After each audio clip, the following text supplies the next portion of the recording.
வணக்கம் நண்பர்களே. 30 நாட்கள் தமிழில் பேசலாமா என்ற தொடரில் 6ஆம் நாளில் உங்களை சந்திப்பதில் மற்றற்ற மகிழ்ச்சி அடைகிறேன்.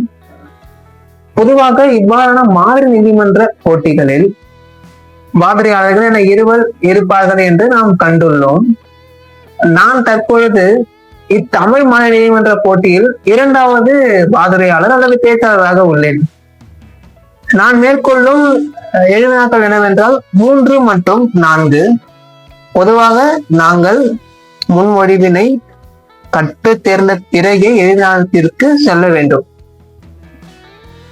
எனக்கு வாதிரியாளர் 1 அவர்களின் எழுதினாக்கள் பற்றியும் அறிவு உள்ளது. மேலும் என்னுடைய எழுதினாக்கள் பற்றி ஒரு ஆழ்ந்த சிந்தனையினை வளர்த்துக் கொள்ள வேண்டும். அப்பொழுதுதான் நீதிபதியிடம் இருந்து நல்ல மதிப்பெண்ணை பெற இயலும் என்னுடைய வழக்காடலின் திறமையின் மூலம். ஆகையால் மற்ற நாட்களில் என்னுடைய எழுதினாக்கள் 3 மற்றும் 4 ஆகியவற்றின் பற்றி இன்னும் ஆழமாக பேசுவோம். நன்றி நண்பர்களே.